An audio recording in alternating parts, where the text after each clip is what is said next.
नमस्कार विद्यार्थियों। आज का BA भाग तृतीय वर्ष का अगला टॉपिक है जो हमने प्रदेशों की संकल्पना पढ़ी थी। प्रदेशों के विभिन्न प्रकार पढ़े थे।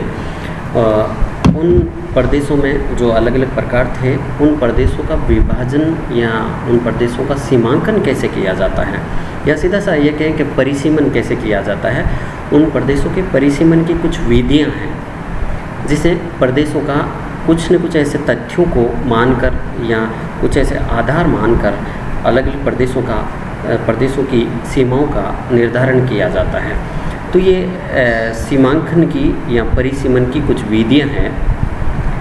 प्रादेशिक परिसीमन की विधियां हैं वो मुख्यतः दो भागों में विभाजित किया जाता है।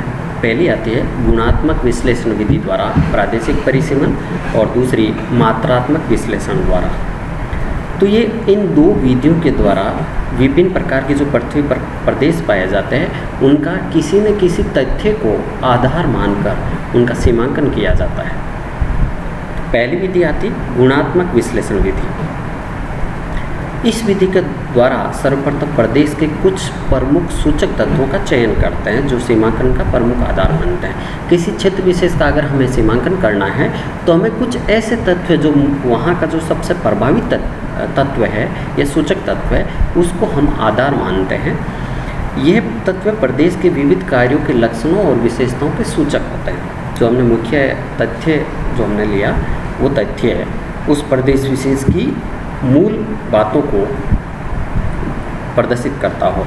इन तत्वों का विश्लेषण करके सूचक के क्षेत्रों के अलग अलग मानचित्र बनाए जाते हैं, और उसके बाद इन मानचित्रों को एक दूसरे पर अध्यारोपित करते हैं। ये जो मानचित्र अध्यारोपित होते हैं, जो एक दूसरे पर अध्यारोपित होने के बाद कुछ भाग होते हैं जो ऐसे बच जाते हैं, जो अध्यारोपित नहीं हो पाते, वो अपनी सीमाओं में नहीं आते, तो उनको छोड़कर जो बाकी अध्यारोपित होने के पश्चात जो पूर्ण अध्यारोपित होता है, उसके आधार पर उस प्रदेश का सीमांकन कर दिया जाता है।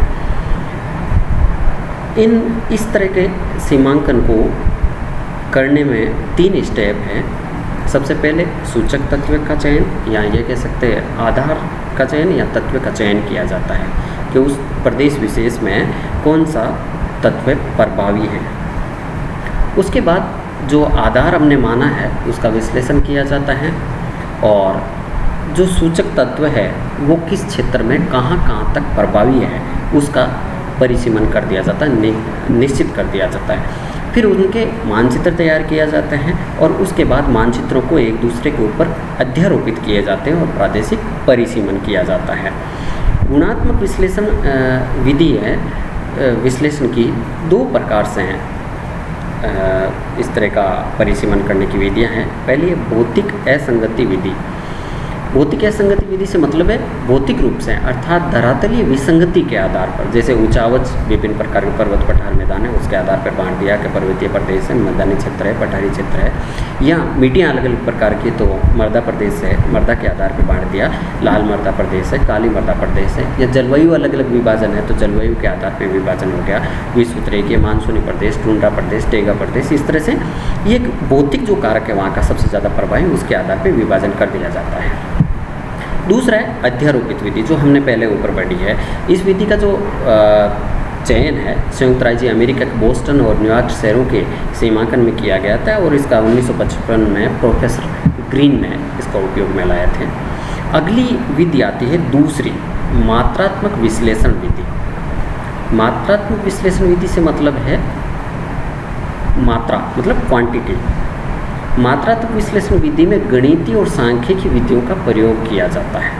सबसे ज़्यादा इन तथ्यों को ध्यान में रखा जाता है। इस विधि का प्रयोग नगरीय, औद्योगिक, वाणिज्य और कृषि प्रदेशों के सीमांकन में किया जाता है। यहाँ पर भौतिक प्रदेशों के सीमांकन में इस विधि का उपयोग नहीं लिया जाता है। यहाँ पर किसी औद्योगिक प्रदेश की सीमांकन करना हो, नगरीय क्षेत्र की सीमांकन करना हो, या किसी व्यापारिक क्षेत्र की या किसी कृषि प्रदेशों की सीमांकन करना हो, तो इस विधि का उपयोग में लिया जाता है। वर्तमान में ये विधि सबसे अधिक उपयोग में लाई जाती है, और इसका सर्वप्रथम प्रयोग है पीटर हेगेट ने करमोल पलक्सी प्रदेशों की सीमांकन में किया जाता है। पहली विधि आती है इसमें थीसेन बहुभुजी विधि। इसका प्रयोग 1945 में बोगवे नामक विद्वान ने यूएसए संयुक्त राज्य अमेरिका के जो बड़े नगर थे, महानगर थे, उन प्रदेशों के सीमांकन में किया गया था। सर्वप्रथम निर्धारित जो केंद्र है वहाँ के बड़े नगरों के, महानगरों के, उनके निकटवर्ती केंद्रों से रेखाएं खींची गई।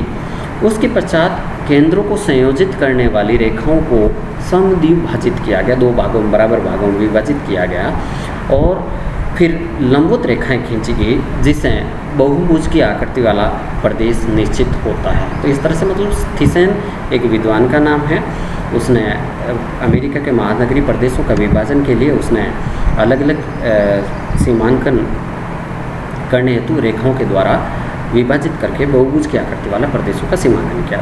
दूसरी है दूरी न्यूनतमीकरण विधि।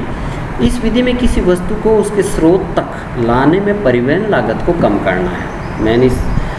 ये एक औद्योगिक प्रदेशों के निर्धारण में होता है कि हमें उद्योग कहाँ पर स्थापित किए जाने चाहिए, उससे संबंधित है कि किसी वस्तु के उत्पादन में उसके परिवहन लागत न्यूनतम कहाँ पर आती है। इस तरह की विधि का प्रयोग गैरिसन ने औद्योगिक अवस्थिति के संदर्भ में पेट्रोलियम आदि पदार्थों की वितरण लागत को कम करने के लिए इसका प्रयोग भी लिया था। यहाँ ये कहें कि वेबर ने अपनी औद्योगिक अवस्थिति सिद्धांत में भी इस विधि का प्रयोग भी किया है कि कहाँ पर उद्योग स्थापित किया जाना चाहिए कि जहाँ पर परिवहन लागत सबसे न्यूनतम आए। अगली तीसरी विधि विविक्तीकरण विश्लेषण विधि। इसमें भौगोलिक कारकों की अपेक्षा 2 विधाओं तथा सिग्मा तथा एन में उनके 4 समूह प्रतिरूपों में रखा जाता है। 2 विधाओं व सिग्मा और एन, ये 4 समूह प्रतिरूपों को ध्यान में रख के विभाजित किया जाता है। इसके पश्चात अध्यारोपित करके और अधिक जटिल जो बहुपद रेखा हैं उनको परिकलित किया जाता है, गणित की विधियों का प्रयोग करके निकाला जाता है जो क्षेत्रों को सिग्मा और एन में विभक्त करता है। अगली चौथी विधि आती है ग्राफ विधि। ग्राफ विधि, इस विधि के द्वारा परिवहन जालों और प्रादेशिक संरचना के विश्लेषण में किए जाते हैं। एक औद्योगिक भूगोल में परिवहन जाल और परिवहन श्रृंखला से संबंधित एक टॉपिक आता है। उसमें विभिन्न प्रदेश आपस में परिवहन के साधनों से किस प्रकार से आपस में जुड़े हुए हैं और उनकी प्रदेशों में किस प्रकार सीमांकन क्षेत्रों का प्रभाव आसपास के क्षेत्रों में पाया जाता है, उनका निर्धारण किया जाता है। तो उसमें एक ग्राफ तैयार किया जाता है, एक मार्गों का जाल तैयार किया जाता है, उसके आधार पे सीमांकन किया जाता है। इस विधि का प्रयोग है न्यूस्टन और डेसी ने 1961 में वाशिंगटन राज्य के अंदर व बाहर 40 नगर क्षेत्रों के सीमांकन के लिए सर्वप्रथम प्रयोग किया था। इसी तरह से बहुत सारे प्रदेशों का सीमांकन के काम में लिया जाता है, जैसे औद्योगिक प्रदेशों का सीमांकन है, कृषि प्रदेशों का सीमांकन है, किस तरह से किया जाता है। इसमें एक एग्जाम्पल दे रखा है कि औद्योगिक प्रदेशों का परिसीमन के लिए क्या किया जाता है। स्टैंडिगेयर ने संलग्न निर्माण प्रक्रिया में संलग्न श्रमिकों की संख्या के आधार पर औद्योगिक स्तर निकालने का प्रयास किया।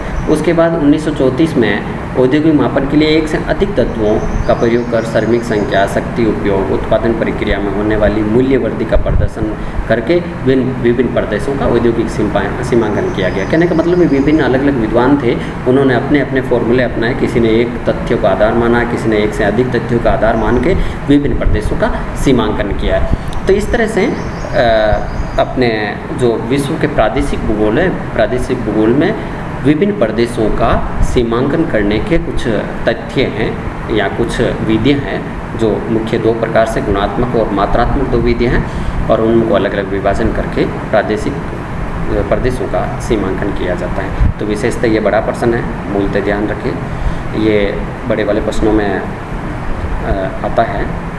तो विद्यार्थी इस तरह से ध्यान रखें प्रदेश की संकल्पना क्या है और उनके परिसीमन की कौन कौन सी विधियाँ हैं। ये मूलतः इस तरह का बड़ा प्रश्न बनता है, विद्यार्थी विशेष तौर से ध्यान रखें और इसको अच्छे से पढ़ के और तैयार करके समझ के रखें।